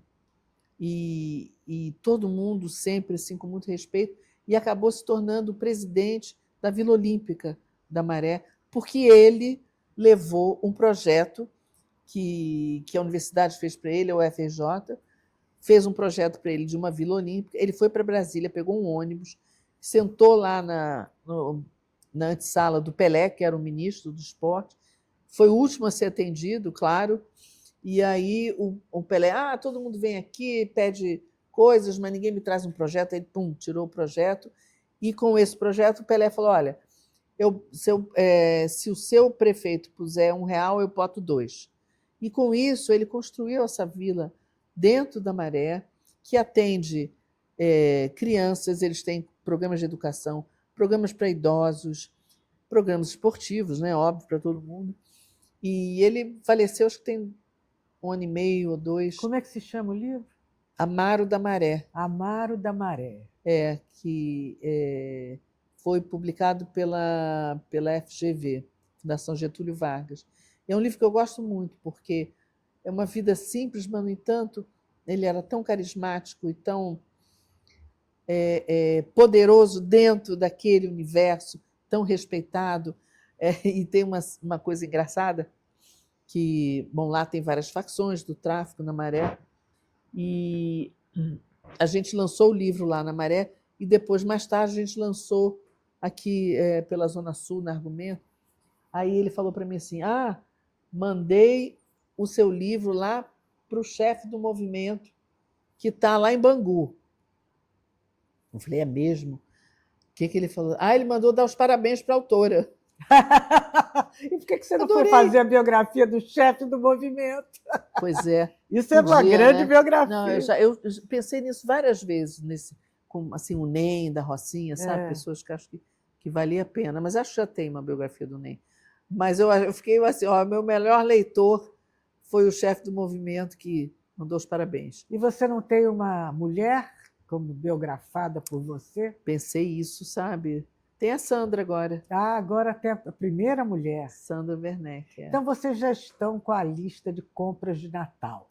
Eu vou pedir, por favor, à minha querida Regina Zappa, essa mulher extraordinária, que eu tenho tanto prazer de ter a companhia dela no mesmo veículo, que isso só me enaltece demais. Eu vou pedir a ela que dê a vocês a lista de Natal, a lista literária de Natal. Por favor, Regina, seus títulos. Olha, são quase mais de 13, hein? Mas eu vou pegar assim, os que eu acho que... Não, fala todos. Vamos ver se eu consigo. Bom, o primeiro que eu fiz foi esse do Chico, Chico Buarque para Todos, que é um livro bem simpático, que é a primeira vez que o Chico se abre, primeira vez que se fala dele. É um livro que tem histórias da infância, ele é mais temático, assim, eu gosto. Aí depois tem esses Cidade Submersa, que eu acho que esse não dá para encontrar mais, talvez no sebo, talvez, porque esse não foi editado muito na mais. internet, livros de segunda mão. Aí tem o da Jobim Music, que é o Chico Buarque Cancioneiro, esse não acho que não conta também, talvez no sebo. E tem esse agora, que é o para seguir Chico Buarque, para seguir minha jornada, da Nova Fronteira. Esse é o primeiro, que é o Perfis do Rio, é o Chico Buarque para Todos. Aí depois eu escrevi junto com um amigo meu, Ernesto Souto, escrevi um livro, 1968, Eles Só Queriam Mudar o Mundo, que é tudo que aconteceu no Brasil e no mundo no ano de 68. Uma pesquisa assim, muito legal, eu gosto muito desse livro, tem muita informação. E aí, assim, tem tudo, desde letra de música dos Rolling Stones, que falavam de revolução, até a moda, como era, né, boca de sino, não sei o quê, até a passagem do Ho Chi Minh pelo Brasil, e começa com o Vietnã, começa com como é que chama? A luta do Tet, quando os vietnamitas ganham a primeira vitória, né, contra os Estados Unidos. Então foi em janeiro, o negócio do Vietnã, e era em plena 68, era Vietnã, né? Em plena época. Aí tem tudo que aconteceu, aí tem AI-5, tem que fechou mais a ditadura, foi nessa época. Enfim, é um livro com coisas que a gente foi descobrindo na pesquisa, né? Tem a Revolução de Viludo, tem na Tchecoslováquia, tem o mundo ferveu nesse ano, era fervilhante, tudo, tanto assim... 68 foi 68. Tinha o feminismo, então tem muito sobre isso. Tem os filósofos alemães que foram para os Estados Unidos, como Marcuse, que aí meio que trouxeram a luta civil, né, nos Estados Unidos com o seu pensamento, influenciou muito. Então tinha, né, direitos civis, a luta dos direitos civis nos Estados Unidos, tinha coisa na Europa, tinha na América do Sul, enfim, foi um ano realmente repleto de acontecimentos importantes. Então tem esse, 1968, que eu gosto muito. Aí tem um romance que chama Doce Lar, que não tem nada de doce, assim, é um romance que começa com uma mulher embalsamando um corpo. E aí você vai descobrir que é aquele corpo e quem é essa mulher. Tem esse romance, eu fiz uma biografia também do Sérgio Rodrigues, mas essa está na internet, está no Instituto Sérgio Rodrigues, a biografia lá, que eu gosto também. Grande designer brasileiro, de móveis, arquiteto. Que voltou à moda de uma maneira extraordinária, a preços altíssimos as peças dele. Peças de arte mesmo, né? E também fiz o Paulo Cazé, arquiteto, fiz também uma biografia dele. Que fez a reforma de Ipanema. Aquele pirulito que ninguém o pirulito. Que eu acho que ele deve ter lamentado até morrer. Né? Mas, que mais? E tem outro, que é um livro de contos, mas nasceu como um romance, que se chama A Cápsula, que é um livro de contos escrito por um narrador, mas pode ser lido em qualquer ordem, e ele é um narrador que começa a dizer que a vida dele não teve a menor importância, ele está numa cama de hospital, morrendo, achando que não valeu nada a vida dele, mas que ele recolheu histórias dos outros.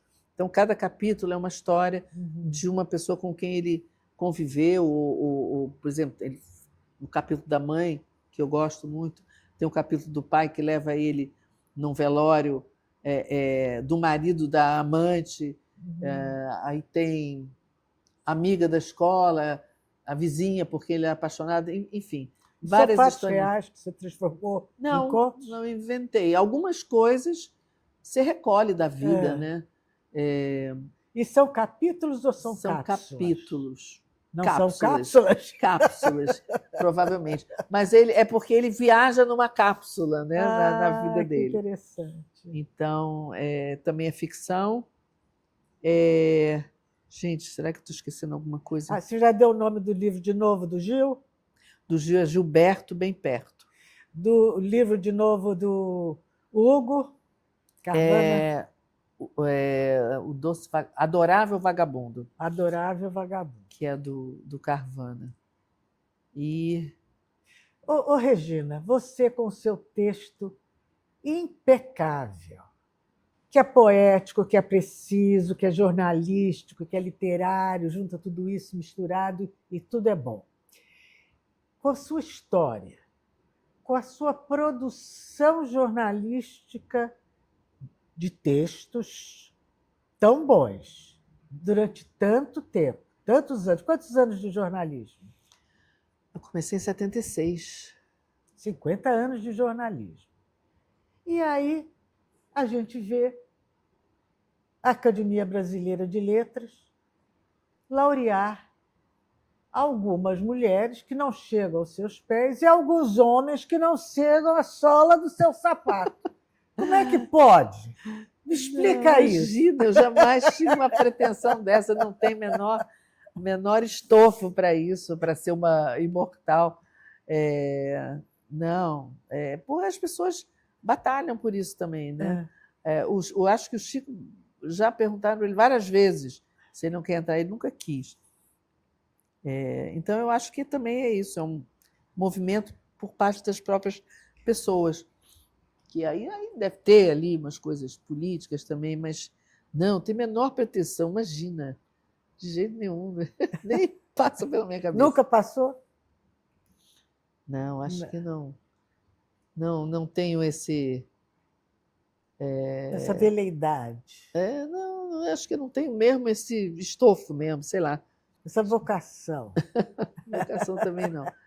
Regina, então eu queria que você desse uma mensagem de Natal aqui para esses companheiros da comunidade dos 47 que assistem a seus programas religiosamente, junto com Miguel Paiva, junto com Mário Vitor, junto com Aroeira. Eu quero que você... E você é uma colega tão estimada, né? E pela comunidade também. Fala o que você quiser falar. Olha, em primeiro lugar, eu quero dizer que eu estou muito honrada de estar sentada aqui nessa poltrona. Eu já assisti a tanta gente boa vindo aqui conversar com você nesse teu programa maravilhoso. Você é uma entrevistadora incrível, deixa a gente super à vontade. Você é uma mulher incrível, né? E você sabe disso. E uma militante... Não fale que eu tenho que responder. Não precisa responder, não, mas agora eu tenho a última palavra. Pronto, não, mas você é admirável na sua luta, você é tão articulada politicamente, é tão bom te ver falar no 247. Eu acho assim, te agradeço muito de ter me trazido aqui e essa chance de estar com você e de estar nesse lugar aqui, nesse trono, né? O trono. Mas qual é a minha mensagem? A minha mensagem é o seguinte: ano que vem é um ano decisivo, né? É um ano importante. importante. Eu acho que a gente, como eu disse, que acho que o Lula está caminhando para lá, mas o que eu acho mais importante, abrir os olhos e falar com todo mundo sobre a eleição do Congresso. Eleição do Congresso é importantíssimo. Isso no campo político, muito importante. E como a gente falou aqui de valores, né, esses valores que um lado tenta destruir, esse lado extremo, de extrema-direita, eu torço e tenho esperança que esses valores voltem a ser tão importantes para todo mundo e que a gente consiga consolidar esse país como um país importante, forte, que caminha por suas próprias pernas, que não precisa estar ligado a nenhum outro país. O Brasil é grande o suficiente para ser autônomo, como está sendo, né? Então, eu torço que esse país melhore cada vez mais, porque eu tenho filhos e netos, e eles vão ter filhos. Então, que seja um país bom para todo mundo, e que a gente consiga a justiça social e a paz que a gente sempre almejou, né? Então, queria deixar aqui esse recado e um beijo muito carinhoso para você, para todo mundo que está assistindo, e não deixe de assistir o 247, porque é jornalismo de verdade, feito com o coração. É verdade. Né? E eu queria sugerir ao Felipe que essa mensagem de Natal fosse a chamada do nosso programa. O que você acha? Gostou? Obrigada, Felipe. Regina, meu amor, eu estava ansiando por esse dia há tanto tempo. Adorei, estava nervosa. Ai, meu Deus, eu preciso arranjar um tempo para vir aqui, eu tenho que. Adorei. Ela não tinha tempo. Não, esse dia eu não posso, outro dia eu não posso. Aí eu peguei a laço. Não, agora você vai.